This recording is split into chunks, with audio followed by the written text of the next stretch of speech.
یہ کلمات تعریف بولنا، اس لیے کہ کچھ چیزیں خوشامد کے زمرے میں لے لی جاتی ہیں، کچھ چیزیں رستہ ہموار کرنے کے زمرے میں لے لی جاتی ہیں، لیکن ایک مجبوری یہ بھی ہوتی ہے کہ کچھ لوگوں کی تعریف نہ کی جائے تو پھر انسان اپنے آپ کو بخیل بھی محسوس کرتا ہے۔ اور اس سے بڑا المیہ اس زمانے کا یہ ہے کہ لوگوں کی تعریفیں، قابل تعریف لوگوں کی تعریفیں ان کے جانے کے بعد زیادہ کی جاتی ہیں، ان کی موجودگی میں بہت سارے پہلوؤں کو تشنا چھوڑ دیا جاتا ہے، جس کا مورخ بھی گلہ کرتا ہے اور بہت سارے لوگوں کی دیانت بھی مشکوک ہوتی ہے۔ حضرت والا اس زمانے میں ان مشائخ میں اپنا نام رکھتے ہیں جنہوں نے علمی کام بھی کیا ہے اور طریقت پر اپنے آپ کو قائم بھی رکھا ہے اور اپنے سے انسلاک رکھنے والوں کی خوب تربیت فرمائی ہے۔ دعا یہ فرمائیں کہ اللہ تبارک و تعالیٰ آپ کو صحت کے ساتھ درازی عمر بالخیر عطا فرمائے اور اللہ تبارک و تعالیٰ آپ کی خدمات عالیہ کو قبولیت کا درجہ نصیب فرمائے۔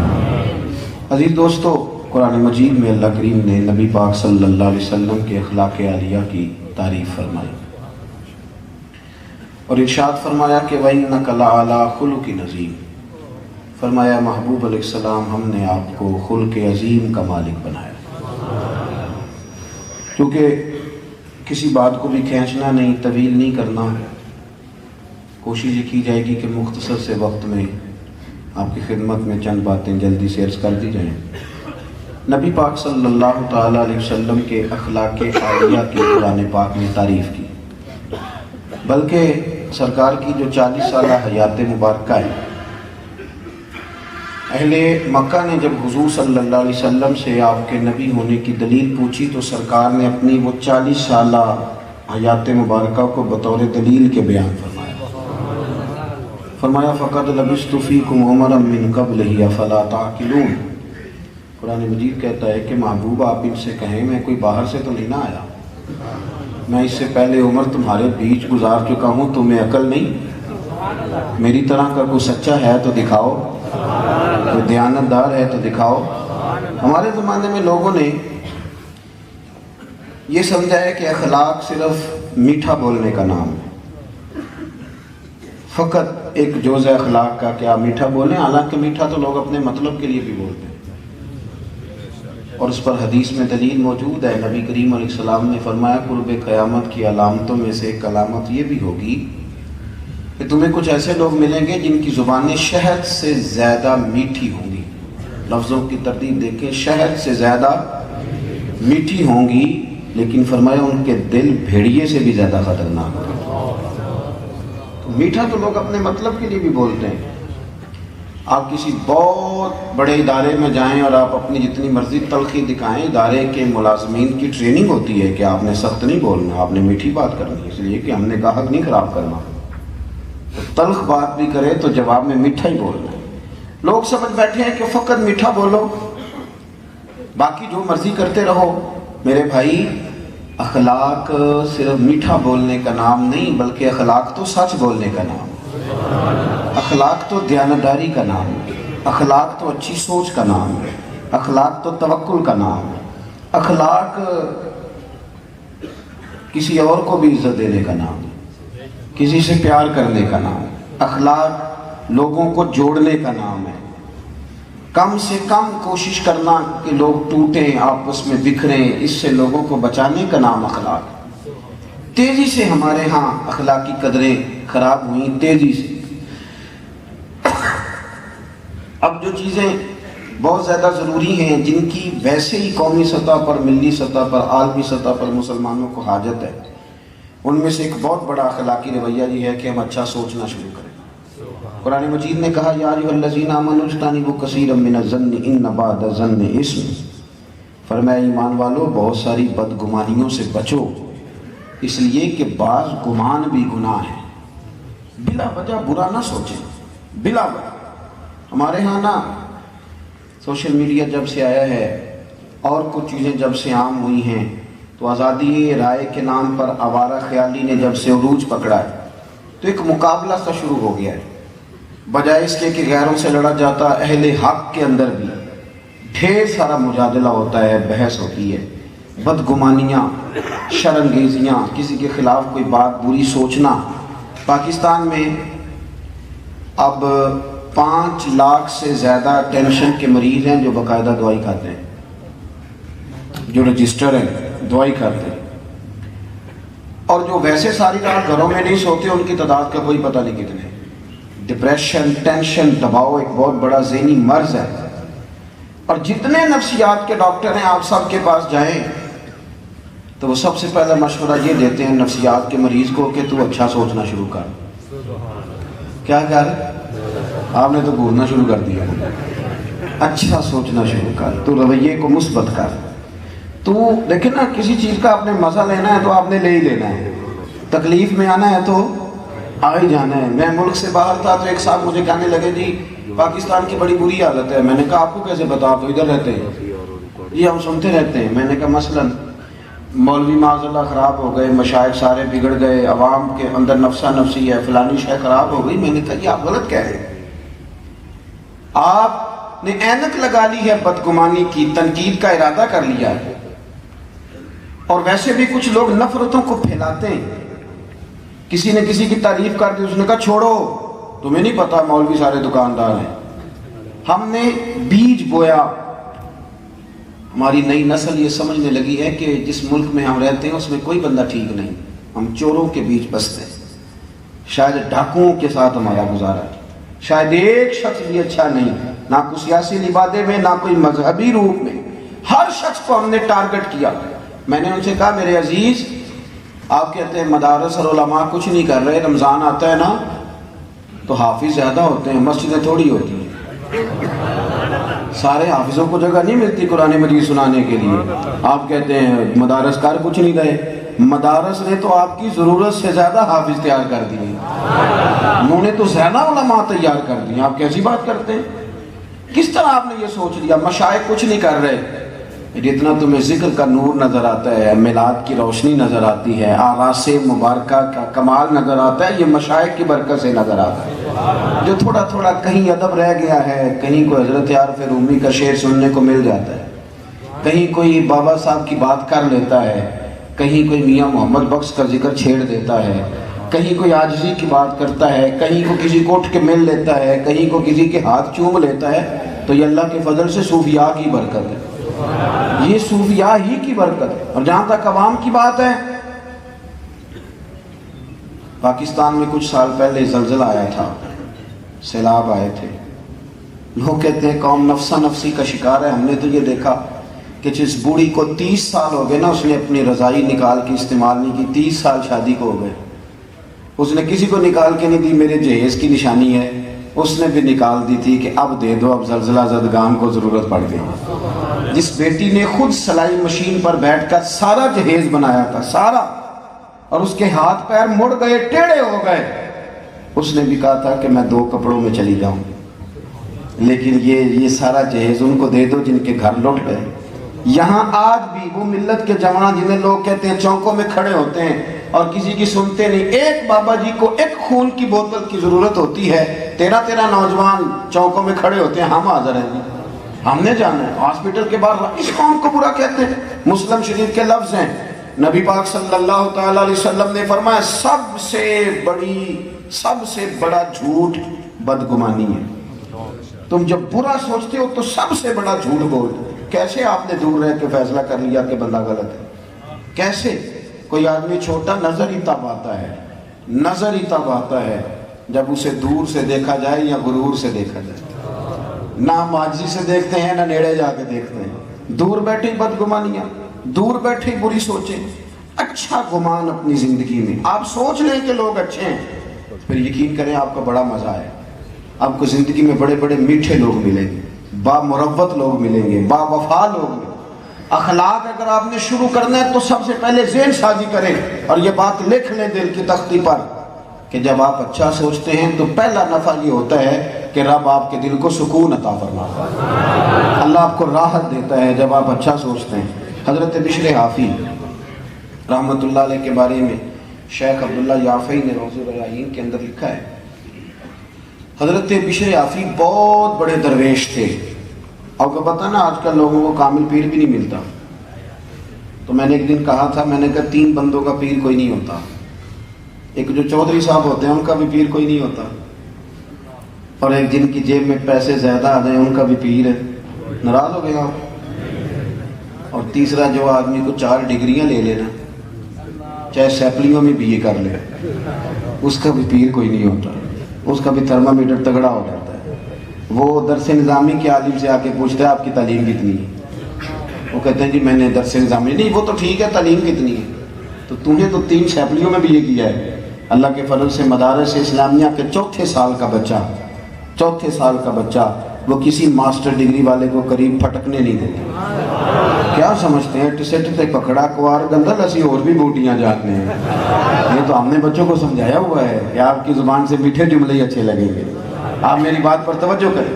حضرت بشر آفی بہت بڑے شیخ تھے. امام احمد بن حنبل جیسے لوگ ان کی عزت کرتے، توقیر کرتے، اکرام کرتے، ان کی محفل نور کی حاضری دیتے. لیکن سارا بغداد قدر کرتا. ایک تاجر تھا بغداد کا، وہ کہتا مجھے نہیں بابا اچھا لگتا.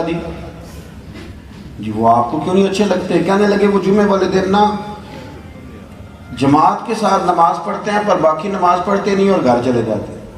لو کر لو بات.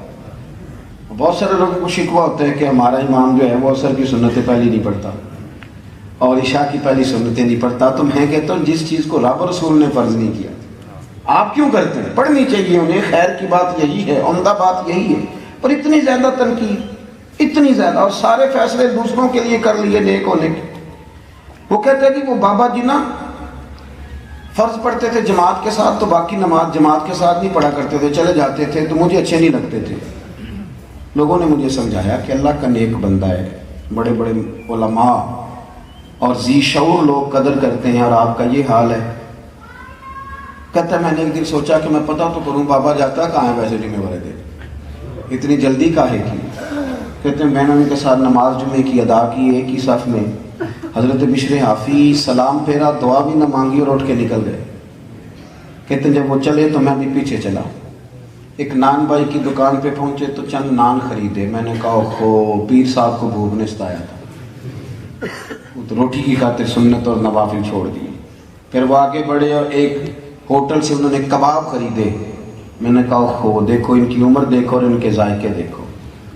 پھر وہ جب جنگل کی طرف بڑھے تو میں نے سوچا کہ یہ نا سبزے پہ بیٹھ کے اب کھانا کھائیں گے لوگوں سے چھپ کے اور لوگوں کو بتائیں گے کہ روزے زیادہ رکھتا ہوں، میں تو عبادت میں رہتا ہوں. کہتے ہیں وہ جنگل کی طرف مڑے تو میں بھی پیچھے ہو گیا. چلتے چلتے نا حیران میں تب ہوا جب ایک جھونپڑی آئی. اس جھونپڑی کا دروازہ باہر سے بند تھا.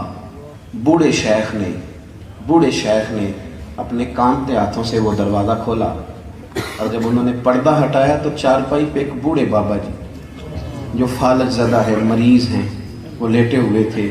کہتے ہیں حضرت شیخ نے کھانا ایک کونے میں رکھا اور دوڑ کے پہلے بابا جی کو سیدھا کیا اور پھر جھٹ سے پیالے میں پانی لائے اور اپنے امامے کا پلو پانی میں ڈال کے تو بابا جی کا منہ صاف کیا.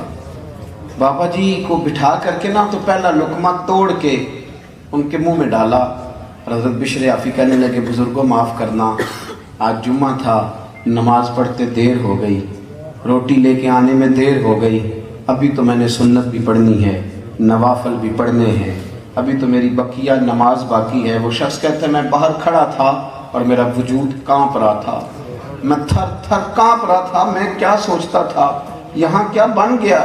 حضرت بشر آفی رحمت اللہ تعالیٰ علیہ کہنے لگے معاف کرنا تو بوڑھے بابا جی کہنے لگے بشر 14 سال ہو گئے یار، میرے تو اپنے بھی مجھے چھوڑ گئے. 14 سال ہو گئے، روز روٹی لے کے آتے ہو، میں زندہ لاش ہوں، کب تک بیمار رہوں گا، کب تک آتے رہو گے، اب بس بھی کرو نا. تو حضرت بشر آفی نے بابا جی کی آنکھوں سے آنسو پونچھے اور دوسرا نوالا منہ میں دے کے فرمانے لگے بابا جی بس بس، آج کے بعد یہ بات نہ کرنا. یہ جو سارا شہر میری قدر کرتا ہے اور میں ننگے پاؤں بغداد کی گلیوں میں چلتا ہوں تو جانور بھی گوبر نہیں کرتے، تو یہ میرے نفل اور چلوں کی وجہ سے نہیں ہے. میں آپ کی خدمت کرتا ہوں تو رب نے مخلوق کے دلوں میں میری محبت پیدا فرما دی. آپ کو سمجھے میرے بھائی. وہ کہتے ہیں میں جس کو ان کی غلطی سمجھتا تھا نا وہ ان کی سب سے بڑی خوبی نکل آئی. اور میاں کچھ تو مجبوریاں رہی ہوں گی, یوں ہی کوئی بے وفا نہیں ہوتا. کچھ تو مجبوریاں رہی ہوں گی, یوں ہی کوئی ہم نے تو ہر شخص کے بارے میں, آپ یقین کریں ہر شخص کے بارے میں, جس کی بھی بات چھیڑے نا, جس کی بھی لوگ کوئی نہ کوئی کہانی سنا دیتے, کہتے ہیں آپ کو نہیں پتا میں بتاتا ہوں. بھئی بس کریں. نبی پاک صلی اللہ علیہ وسلم نے فرمایا لوگوں کی جاسوسی نہ کرو ورنہ تم انہیں خراب کر دو گے. اچھا گمان پیدا کریں زندگی میں, اچھی سوچوں کو فروغ دیں, اور اگر کوئی کسی کے بارے میں بات کرنے لگے تو اسے تھوڑی دیر کے لیے روکیں, اس لیے کہ حضور صلی اللہ علیہ وسلم نے فرمایا اگر تم نے کسی کو اس جگہ رسوا کیا, اس جگہ رسوا کیا جہاں اس کی عزت کی جا رہی تھی, تو تمہیں بھی رب اس جگہ رسوا کر دے گا جہاں تمہاری عزت کی جائے گی. تو پہلی بات یہ کہ اچھا سوچے, اچھا سوچے, ہمیشہ اچھا گمان کرے, اچھا لب و لہجہ اختیار کرے. اور میں مذہبی تنظیموں کے کارکنوں سے اکثر گزارش کرتا رہتا ہوں, خدا را دوسرے کو بھی ماننا سیکھیں, دوسرے کو بھی برداشت کرنا سیکھیں. اگر آپ یہ کہہ دیں گے کہ میں ٹھیک ہوں اور میری جماعت کا لیڈر ٹھیک ہے اور باقی سارے غلط ہیں, تو اللہ کے رسول صلی اللہ علیہ وسلم نے تو فرمایا میری امت کبھی گمراہی کا جمع ہی نہیں ہوگی. تو آپ نے اتنے لوگ گمراہ کر دیے, نے سوچا ہی نہیں. تھوڑا برداشت, تھوڑا اپنے اندر حوصلہ, تھوڑا اچھا پن, تھوڑی اچھی سوچیں. دوسری بات جس اخلاق کی آج بڑی زیادہ ضرورت ہے, بڑی زیادہ, وہ یہ ہے کہ خودداری اور عزت نفس پیدا کریں. ہمارے ہاں نا مفت خوروں کی لائنیں لمبی ہوتی جا رہی ہیں, فارغ بیٹھنے والوں کا مزاج بڑھتا چلا جا رہا ہے. دوسروں کے پیسوں پہ کاروبار کرنا ہے, دوسروں کے پیسوں پہ زندہ رہنا ہے, یہ مزاج بنتا جا رہا ہے. چندہ لینے والی جماعتیں اتنی زیادہ ہو گئی, ٹیمیں اتنی زیادہ ہو گئی کہ بہت سارے لوگ اب ویسے ہی اس بات سے نالا ہیں. وہ ہر لینے والے کو اداکار اور فنکار سمجھتے ہیں. ملت کے جوان فارغ گھومتے ہیں, ہر وقت سوچتے ہیں کہ اگر میرا برطانیہ والا ماموں مہربان ہو جائے تو پھر میرا کام بن جائے, اگر امریکہ والی پھپھو کبھی راضی ہو جائے نا پھر میں بن. سہارے ڈھونڈتے ہیں. قرآن مجید نے اصحاب صفہ کی تعریف کی, یہ کہا کہ وہ بڑے غریب لوگ تھے, لیکن فرمایا لا یسألون الناس الحافا, وہ کبھی بھی لپٹ لپٹ کر سوال نہیں کرتے, اپنی خودداری کو بچا کے رکھتے, بچا کے. حضرت حکیم بن حزام رضی اللہ تعالیٰ عنہ فرماتے ہیں میں نبی پاک صلی اللہ علیہ وسلم کی خدمت میں حاضر تھا اور ہم 8-9 صحابہ حاضر تھے. حضور نے فرمایا میرے ہاتھ پہ بیعت کرو. یا رسول اللہ صلی اللہ علیہ وسلم ہم تو بیعت کر چکے. حضور نے پھر فرمایا بیعت کرو. حضور ہم تو بیعت کر چکے. تیسری دفعہ فرمایا بیعت کرو. یا رسول اللہ کس بات پر؟ فرمایا میرے ہاتھ پر بیعت کرو کسی دنیا. وہ بھی چلا گیا. اور جب اس نے دیکھا نا بڑا رش ہے تو وہ انتظار کرنے لگا. حضرت طواف سے فارغ ہوئے, 8واں استلام جب کر لیا تو آگے بڑھا, ہاتھ ملایا, کہنے لگا جی میں گورنر ہوں, خلیفہ ہوں مکے کا. اب نے فرمایا تو میری باتوں کی سمجھ آ رہی ہے آپ حضرات کو؟ کہنے لگا جی میں یہاں کا خلیفہ ہوں تو میری یہ خواہش تھی کہ کوئی حکم ہو تو آپ بتاتے, میں پورا کرنے کو حاضر ہوں. کوئی حکم ہو تو بتائیے. تو حضرت سالم بن عبداللہ رضی اللہ تعالیٰ اس کا چہرہ دیکھا تو فرمانے لگے کس نے گورنر بنایا تجھے؟ تو بڑا بیوقوف آدمی ہے, تو بالکل تجھے خیال ہی نہیں آیا, تو کیا کہہ رہا ہے؟ وہ کہتے ہیں پہلی دفعہ کسی بندے سے ملاقات ہوئی تھی, میری بھی ٹانگیں کانپنے لگی. یہ شخص کہاں سے بات کر رہا ہے؟ خودداری. خودداری ایک بڑی اعلیٰ چیز کا نام. کس نے تجھے گورنر بنایا؟ کہنے لگا حضور کیا ہوا؟ فرمانے لگے یار تو بڑا ہی بیوقوف ہے, تو کیا سمجھتا ہے مجھے کہ اللہ کے گھر میں آ کے بیت اللہ شریف کے دروازے کے سامنے کھڑے ہو کے یہاں آ کے بھی میں دنیا داروں سے سوال کروں گا, یہاں آ کے بھی میں لوگوں سے مانگوں گا؟ یہاں گردن کو جھکا دیتا ہے خیرات کا پتھر, جہاں میں مانگنے والوں کے سر کبھی اونچے نہیں ہوتے, یہاں کے بھی میں دنیا داروں سے مانگوں گا. کہتا ہے مجھے تو پسینے آنے لگے. جب میں فارغ ہو کے وہاں سے نکلا تو باہر آ گیا, میں مسجد الحرام سے باہر, میں سوچ میں پڑ گیا. تھوڑی دیر کے بعد حضرت بھی فارغ ہو کے باہر آئے. خلیفہ پھر آگے بڑھا, کہنے لگا حضور مہربانی کریں اب تو خانہ کعبہ سامنے نہیں نا, ابھی کوئی حکم کر دے. آپ فرمانے لگے چل ٹھیک ہے, تو نہیں باز آتا تو بتا تجھ سے دین مانگوں کہ دنیا مانگوں؟ کہنے لگا حضور میرے پاس تو دنیا ہی ہے, دین تو آپ کے پاس ہے. تو آپ فرمانے لگے جا پھر اپنا کام کر, دنیا تو میں نے اس سے کبھی نہیں مانگی جس نے دنیا بنائی ہے، میں تو اس سے بھی اس کا فضل ہی مانگتا ہوں، وہ مجھے کون سا رستہ دکھا رہا ہے، میں نے اس سے نہیں کبھی دنیا داری کا سوال کیا، دنیا کما، تو کون سا رستہ خودداری اختیار کر۔ پتہ ہے لوگ ہمیں خرید کیوں لیتے ہیں، الیکشن میں بولیاں کیوں لگتی ہیں؟ اس لیے کہ کہیں نہ کہیں ہمارا کوئی ریٹ ہوتا ہے، کہیں نہ کہیں ہم الجھ جاتے ہیں، کہیں نہ کہیں ہم خرابی کرتے ہیں، پھر ہمارے ریٹ لگنے لگتے ہیں، پھر لوگ سمجھتے ہیں کہ کسی نہ کسی مقام پہ جا کے کسی نہ کسی شخص کو ہم نے قائل کر ہی لینا۔ دوستو، بالخصوص نوجوانوں، یاد رکھنا جو لوگ محنت کے ساتھ آگے جاتے ہیں انہیں کم گرایا جاتا ہے۔ وہ اقبال کے بیٹے نے کہا تھا کہ ابا جی آپ تو لندن میں ہیں، مجھے پیسوں کی ضرورت پڑ گئی، اجازت دیں تو تھوڑا سا کسی سے قرضہ لے لوں، آپ کے نام پہ قرضہ لے لوں تھوڑا سا۔ تو اقبال نے وہاں نظم لکھ کے بھیج دی جاوید کے نام، کہنے لگے دیار عشق میں اپنا مقام پیدا کر، نیا زمانہ نئے صبح و شام پیدا کر، اور میرا طریق امیری نہیں فقیری ہے، اور خود ہی نہ بیچ غریبی میں نام پیدا کر، خود ہی نہ بیچ غریبی میں۔ حاتم طائی سے کسی نے پوچھا تھا کہ بابا تو بڑا سخی ہے، کبھی اپنے سے بھی سخی بندہ دیکھا ہے؟ کہنے لگا دیکھا ہے۔ اس نے کہا کب؟ کہنے لگے میں نے ایک دفعہ سارے شہر کی دعوت پکائی تھی، سب آئے، تو میں نے کہا معلومات تو کروں، کوئی رہ تو نہیں گیا، چہرے پہ نقاب اوڑھ کے تو میں نکلا، میں نے دیکھا کہ ایک بوڑھا جنگل سے لکڑیاں کاٹ رہا ہے، میں نے سلام کے بعد کہا بابا جی آپ کو نہیں بلایا حاتم طائی نے؟ تو کہنے لگا پتر بلایا، تو آپ گئے نہیں دعوت کھانے؟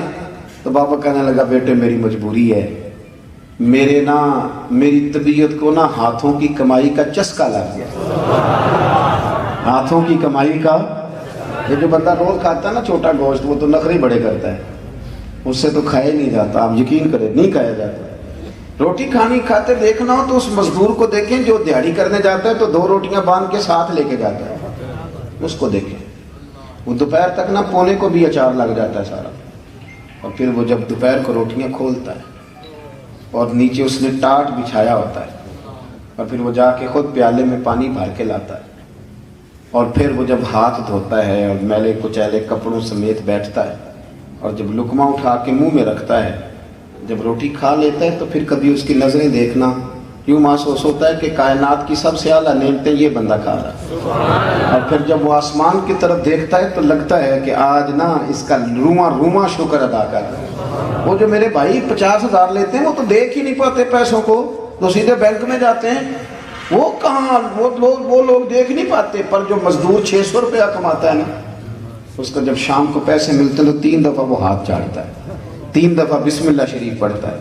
حاتم طائی سے بابا کہنے لگا مجھے لگ گیا چسکا لگ گیا، اور لگ گیا ہاتھوں کی کمائی کا چسکا۔ اب کہیں مفت خوری کا لنگر ہو تو میری طبیعت وہاں لگتی، مجھے چسکا لگ گیا۔ حاتم طائی کہتے ہیں میں بڑا متاثر ہوا، جب میں چلنے لگا تو اس نے آواز دی، کہنے لگے بیٹے دعوت میں جا رہے ہو؟ میں نے کہا ہاں۔ کہنے لگا چھوٹا سا کام کرو گے؟ میں نے کہا بزرگ کو بتلائیے گا۔ تو انہوں نے 3 دینار نکالے، 5 دینار نکالے، ہم نکال کے فرمانے لگے یہ لے جاؤ، وہاں جا کے حاتم طائی کو نہ دینا، جو آدمی لنگر پکا رہا اسے دے دینا، بڑے بڑے اچھے لوگوں نے کھانا کھانا، چلو میرا بھی حصہ ڈال جائے گا، یہ لے گا۔ کہتے ہیں میں نے توجہ فرمائیں گی بات پر، وقت تھوڑا ہے اذان عشاء میں۔ دوستو حاتم طائی کہتے ہیں کہ میں وقت گزر گیا، زمانہ بیت گیا، لیکن ساری زندگی اس بوڑھے کو نہیں بھول سکا، اور میں کہا کرتا تھا کہ بابا میں تو امیر ہو کے سخی ہوں نا یار، تو غریب ہو کے بڑا سخی۔ اعلیٰ حضرت بریلوی رحمۃ اللہ تعالیٰ علیہ نا ہاتھ میں بوتل لے کے تو چلے گئے دکاندار سے تیل لینے۔ آج کل نہیں ویسے پیرانے نظام خود جا سکتے دکان، ان کے شہزادے تو ٹیشو پیپر کا ڈبہ نہیں اٹھا سکتے، ابھی کوئی اور ہی اٹھائے گا الا ماشاء اللہ۔ اعلیٰ حضرت خود بوتل لے کے دکاندار کے پاس گئے، فرمانے لگے سرسوں کے تیل کی بھر دو۔ اس نے بھر دی، فرمایا کتنے پیسے؟ کہنے لگا حضور ویسے تو 5 آنے کی ہے، آپ ہمارے عالم میں آپ 3 آنے دے دیں۔ تو فاضل بریلوی کہنے لگے 2 کم دے دوں اس لیے کہ میں عالم ہوں؟ یہ لفظ کہتے یا آپ نے 5 پورے دیے؟ فرمانے لگے میاں تو پورا رکھ، میں اپنا علم 2 آنے کا نہیں بیچا کرتا، کروں مدح اہل دول رضا، پڑے اس بلا میں میری بلا، میں تو گدا ہوں اپنے کریم کا۔ اور میرا دین پار آئے نہ نہیں. خودداری پیدا کریں اپنی زندگی اور صحیح والی خودداری پیدا کریں, عزت نفس.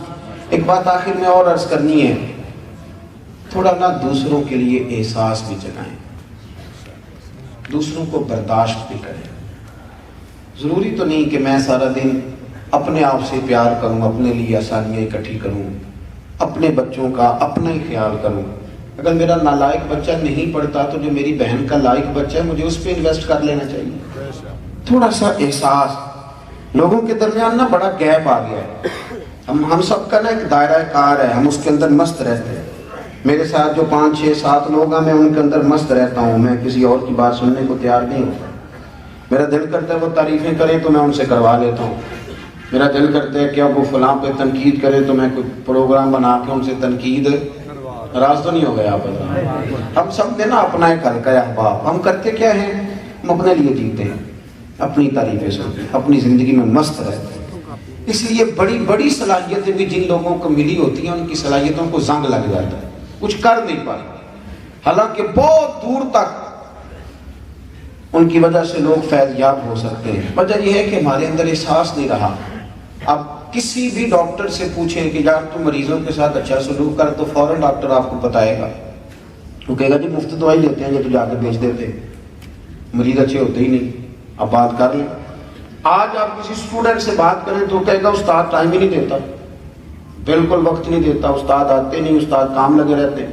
آپ استادوں سے ملیں, اسکول کے ٹیچر سے بات کریں تو کہیں گے اتنے نافرمان بچے بات ہی نہیں سنتے. ہر شخص نے ہر شعبے کے بارے میں کچھ چیزیں گھاڑ لی ہیں. ہم نے شہروں کے بارے میں گھاڑ دیا ہے کہ فلانے شہر کے لوگ اچھے نہیں ہوتے, فلانے ملک کے لوگ اچھے نہیں ہوتے. آپ دیکھیں عرب شریف جانے کا موقع ملتا ہے تو وہاں مسلمانوں سے پوچھیں وہ ایک دوسرے کے بارے میں کتنے سخت تاثرات دیتے ہیں.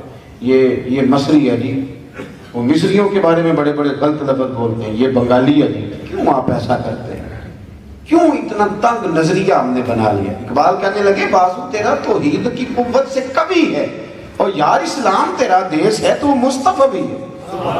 احساس کدھر گیا, پیار کدھر گیا؟ بہت بڑا گیپ ہے آج مالک اور مزدور کے بیچ, بہت بڑا گیپ ہے علماء اور عوام کے بیچ, بہت بڑا گیپ ہے. ہم لوگوں نے ایک دوسرے کو ماننا تسلیم کرنا چھوڑ دیا ہے. میں دیانتداری سے آپ کو بتا رہا ہوں کہ وکیل ڈاکٹر کے بغیر نہیں رہ سکتا, ڈاکٹر وکیل کے بغیر, یہ دونوں علماء کے بغیر نہیں رہ سکتا. ان کو فتوے پوچھنے, ان کو باتیں کرنی, ان کو دلائل لینے. بات کرتے بھی ہیں اور بات بتاتے بھی ہیں. قربان پچھانن والے ہیں تو گل جان گئے گل بول دینے. سارا پتہ ہے کہ ایک دوسرے کے بغیر کام چلتا, لیکن اس بات صرف اپنا کریں گے, دوسرے کی نفی کریں گے. یہ مزاج غلط. احساس پیدا کریں. وہ آپ زمین پہ رہیں گے نا. میں تھوڑے دن پہلے دوستوں کو کہہ رہا تھا کہ یہ بہت سارے جو لوگ آ کے کہتے ہیں نا میں بے قرار اور بے چین رہتا ہوں, جو اصل مسئلہ یہ کہ حسد کرتے ہیں, نفرت کرتے ہیں. یہ جس آدمی کو چسکا لگ جاتا ہے نا اسٹیج پہ بیٹھنے کا, اپنی بات کر رہا ہوں, تو میں کبھی آ جاؤں گا محفل میں اور مجھے اسٹیج پہ نہ بلایا جائے تو ہو سکتا ہے میں گردن کھڑی کر کر کے نقیب محفل سے کہوں کہ تیری مہربانی ساتھ لینا میں آ گیا. یہ ایک بیماری ہے, یہ لگ جاتی ہے, نہیں جان چھوڑتی, یہ لگ جاتی ہے. اور پھر اگر واپس اسی طرح چلے جائے, نہ بلایا جائے, تو ہو سکتا ہے لڑائی بھی ہو جائے, اگلی محفل پہ احتجاج بھی ہو جائے کہ آپ تو پروٹوکول ہی نہیں دیتے. یہ مصیبت بنی ہوتی. اور محفل کرانے والا الجھا ہوا ہوتا ہے, ہم نے دیکھا ہے. وہ کہتا ہے ہم کسی طریقے نال بندیاں نوں راضی کریں. اور تعریفیں, وہ نقیب محفل, خیر ہم تو بڑی اچھی شاندار قسم کی روایات رکھتے ہیں. آج کل تو حضرت قبلہ موجود ہیں, میں کوئی بات ایسی کر بھی نہیں سکتا. ہماری محفلوں میں آج کل جو نقیب ہوتا ہے نا وہ شہنشاہ نقابت ہوتا ہے, شہنشاہ نقابت. تو وہ میرے ساتھ والے دوست ایک دن مجھے کہنے لگے تھوڑی تقریر شروع کیوں نہیں کراندہ. میں کہا جی اشتہار پہ لکھا ہے شہنشاہ, اس کو کون پوچھے گا, اشتہار پہ لکھا ہوا ہے شہنشاہ. آپ شہنشاہ سے بات کر سکتے ہیں, سوال ہی نہیں پیدا ہوتا. یہ وہ چیزیں ہیں جو اندر پیدا ہو جاتی ہیں, مزاج بن جاتا ہے تعریف سننے کا, پھر تنقید برداشت نہیں ہوتی. یہ جنگ کیوں ہوتی ہے مذہبی لوگوں کے بیچ؟ اس لیے کہ وہ ایک ذائقہ لگ جاتا ہے, وہ پھر ذرا خراب ہوتا ہے تو وہاں خرابی آتی ہے. تھوڑا سا احساس, تھوڑی توجہ, تھوڑا سا نظریہ. آپ بخاری مسلم کی نا درجنوں حدیثیں آپ کو ملیں گی کہ نبی پاک صلی اللہ علیہ وسلم فرماتے ہیں میرا دل کرتا تھا تہجد کی